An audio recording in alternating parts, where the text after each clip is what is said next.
It's a form of cooperative messages and a number channel is what hit and demand subscribe or like it. Share my one pencil me be a chase when you been here at you for your mumra and sim way.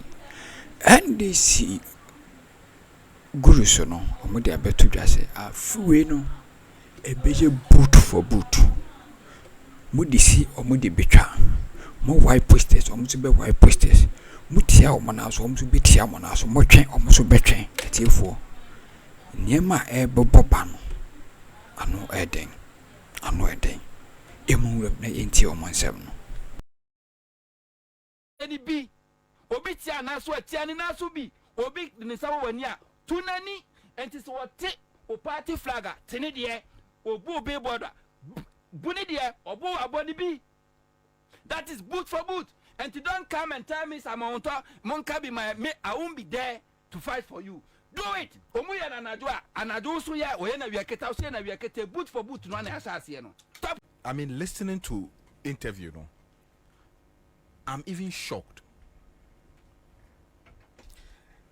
I'm even shocked to the bone because me and I'm requesting for data. And I'm out the parameters of the data me pay.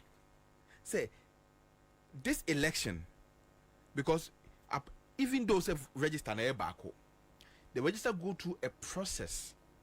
Every election cycle, that process ends, and then a new process begins.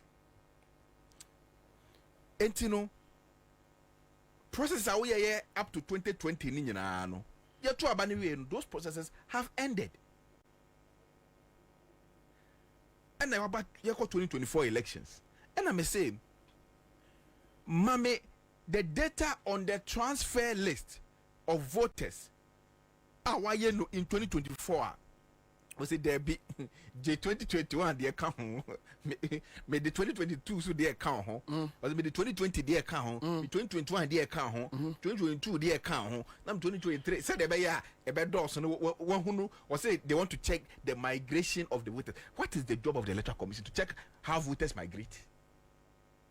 And then the Juma idea my electoral commission or Kasa, what is the meaning? Say they want to see which voters have moved from one place to the other. Is that the job of the electoral commission? To check how voters migrate? How is that your business?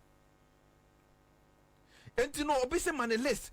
Now, on final audit now, what say there be because you want to check how voters migrate? But the 2020, 2021, 2022, 2023, we didn't account, we didn't now bombing teje. Obalo be complaining chirewa. What say? Oh. Nyoka say a mistake and any mistake na because I made 2021 2022 2023 the account enti na eyesa no kwabna ma here no kase bibi ha no bibi ha no ma here kase bibi ha no because yamao Nipan omo requested data at the auditing. And the data and I'm say give me 20 because now saying we have voter transfer. Voter transfer. Yeah. And I'll say give me the data of the recent transfer that you did. What say there be the 2021, the 2022, 2023 the account answer. Because when him say what the 2020 2024 the enukwa emawa Mama, all the illegal transfers no more anything. No, was it 2021 they are frap. The brewer is so. And also there be men pet 2021 you know. Me pet all the mama 2024 kwadi no so akodani asem. Come na kwasa say anything who come here. But so when him say we cleaner, let's do the private auditing. Anya no. What's it that mean yet? I don't know your bottom sika. Omo background omo say what the yenye live telecast no be who say enye say NDC we need to 2015 or 2016 Bawumia be a press conference say we who over how many thousand ghost names or register no so 76,000 oba obeka be 10 or the 10 pen be a present PowerPoint no say the aka no o wi o de be ba e be sin there ye who no the aka say the remaining 76,000 ye who ye. So, NDC for some pennies, they want to show to everybody, say they are just not making noise. They have all the data. They've done their own independent auditing, and they think that their data doesn't reconcile with the one on the register. And yena yeba yebe be mu be hu bia wo se there be me media for me Ghana for hunu mu bi. Osi okay wo de wate wo de men ye live telecast no je yenye auditing. Yempe se wuntime nya yempe independent auditor. Ne audit register no ye hu se asemasia or register on police station A, ni di da so police station A, ye nyi ni di nkoto police station B. Wo se menye. O nya sesey. So, enti no, kwabena I think say boni na nkofo epeso mu di no. Oma bo mu tiri mu poso epeso mu di boni no. But kwabena may come electoral commission for atiase. Say election we no, they better do the elections. You say so try all dia no. No wa genentem. They should do these elections once and for all. Munya bibia pepe ni aba we ni anto ne ba ko pe. No be anko the baby. Because omo say ebe ye gidi na say na election no na ye di ahomeche ne akoto a enne ka abano December 7th election in maso. And now omo ye election bia so they will conduct these elections as many times as it will reflect the true representation of our constitution. But what I see about Kufuado and Mensah in the team way, on say opani bia wa beso Ghana mu bia mpese Ghana bebo egunitri so. So last minute no they do the right thing. And at this point, even in 2008 you can trust Kufuor. There are so many things Kufuor had wanted Kufuor to do in 2008, and Kufuor told him point blank, say Masa, my problem be a mama swame. Besnim yon kofi, ye lose besnim yon kofi. And that is the difference between Kufuor and Kufuor. But with this time around, acquire so many best sekurano, we are prepared. I mean that is what I see. We are all prepared for that. Kabana say Oma dream no, we are all prepared. Kabana, you see, we won't sacrifice the destiny of this country in the name of love for this country. Kabana, if this country has to go down for us to rebuild this country again, we must do it. And you know, Kufuor no join say, oh, one pen no person mine bo. Say ya mama we aba we mo a o mane be bo de no mane be nyabo. O mane be nyabo. Where should it be so? Kwamna is going to be so. Yeah, no Mike Kakono is going to be so. You see, Omana already above. Do we have forests today? Do we have our water bodies? Do we have our farmlands? Do we have them? We don't have it. Nipa yankwa age na de so. Emframa ye home. Aduane ye die. Ene ensu ayenom. What say ni nyina? Now Ghana want to rebuild our country because we have given you 8 years to do it. Went to me anye. Now Ghana for 2 million de ma wono. Ebrena so. Ye beje 2 million de money pa. Ye nim so betumi aye. What the one? For 7 December, Fansem Intramo Kakra. Yeguswa ye basum de hu de ro ema MPP manyo koni NDC manyo koni say 7 December bibia be koso wasundwe mu. Ne wabo man no niam anto aso never intina me sha say me ka say ya forensic audit na abato na ma so there won't be any president. Say chief justice be fi so never say so any speaker of parliament bet there won't be any speaker of parliament. Chief justice there won't be any judiciary. Ye nyina ye betia sim. Yeah, Kwabena, you see, and if Kufuor again say there's go there say election no crowd masoa after January 7th. Oh, or that's your president. One more brother. One more brother. Come now, Kufuor and the MPP government's tenure ends on the midnight 7th January 2025. It does matter whether there has been an election. On the eve. On the eve, and I make on the eve the 7th. I make on say.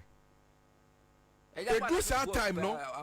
Now say there has not been any successfully held elections that has given us a precedent.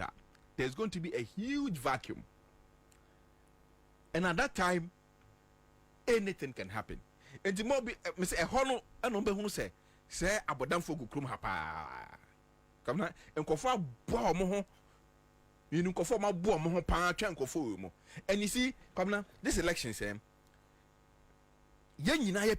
We want this election to be peaceful, fair, and transparent and quiet. That is the That's Ghanaian what we approach. want. That's what we want. That is the Ghanaian But approach. going to these elections, no.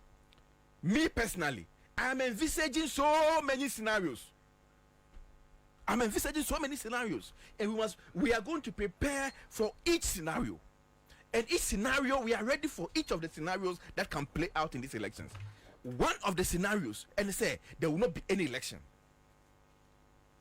That is one of the scenario. The other scenario is they say there can be an election, but the election has to be reconducted. The other scenario, they say we can go into this January 7th without a president. There's another, and also the people of Ghana, we are prepared for that scenario. See, at every length, we are prepared to face them at every level. We are preparing for each scenario as we go into these elections. Because we are not going to allow them to control to hold this country. And you know, electoral commission na bibia asum dwemra ye koto abei na obia ho nto no kwabna enye sade a ne epo mo bo mo tirimu ensisa ya mo ye scenarios so many military for any calculate the many we are prepared for each of the scenarios that can play out in this election. Let me go to Eastern Region. Kwajo Dankwa, Eastern Regional Communication Officer, NDC. Kwajo. Kwabna. Boko de minua. Minua na do no ya na wo. Boko. Mo flag bearer akasa, mo national chairman akasa, mo general secretary akosia police form penimfo. Quite them. Says 17th, almost say across the country. NDC for two or more Montreso. Na Mensah ene okunune nebusia fire or majison besissimo. Na Eastern region what to say and share to say. Kwabna ma minchiao na minchiafo. And correct. In fact, Emra the national chairman Ekoshia is the Northern Mountain of the mining hammer. Menkrata, Akroma commission or making those pronouncements. No, Minia, as a winning and some catre. The Western amount for near enough is enough. The Western and Kofa and can near doing that one person will be young man yourself. Now, when the near start demonstrations, a quen be also a quen, a be also be abba at your more abba dom, yes, at demonstration, media, and that one. Empo, a binuma over here, MPP for 9 can go forward yet. O come on, what can PP, who can PP, our come, Sanko follow and let us say, a year president Kufuagua and Koya, a woman this year. And see, the board of him, as so like, I got to Obama MPP, no, with DNA Ramo, with DNDC Ramo, with MPP Ramo, with DCPP Ramo, with Dick Ghana Ramo. And you see, Sanko I hit that to one MPP program. And no woman now, you say at the Oyo, tell about the DNDC, the chief, I will go for the enemy pattern. Now, yeah, Benabe, Yachimume. I did this at the for EC office at them a year one number EC set. Sabi the scope way if you will be a new name BBC and I am here die near Tivita. Who may get this? And Raya now menam a be a year month. Ye war a year amount from October or your friend of Bama. Minuzon may Coco did be a crown or not a year some talk real. Na me ma minko di fufu kakra o minia mi wura ho a me kai kura me NDC ka na manfo edimirika me kura de omo ba na me gye so mba be bibi na ni pre ba nti da be na ye ko demonstration no ye hia se mo de ka kura ba ba fayen ye yan kasa se be ba se be nante akiri ebi amanfo mu ni e bia ba ko fodia ni akọ EC office akọ twimomome apinta sukoko akyere no a ye beye ebisa na na da kwa kufu ado ne entite bi amanfuro mu ha aye ni na nyini krom ha na na do krom ha na ni mfuru mafie no na na do adi ye hammo na na do aye chebifo enuti enya ade e that na se aka the NDC from kwa na yes are demonstrating ebisa opanyin boni a o si krom mo no eba ono so pisa panyin no se o ti bi na one so ayo how ne mani hunu ko na e kom ne mani hunu a Ghana fo na mu no enye se won ya wotite bi ni amanfo mu ni mpata mu no say how no won na mu bi won so na mu bi papa enunti o ma bo ma post wo o ma bo ma fo mu meduku o ma fo mu ko dan a eye e benada demonstration no aye ko akoye no o mo di o ho ba jimu e ti bi ni akabena demonstration na ba ko so benada na de e be ye du Edamase Samudre Bre wa Daily Update TV ne so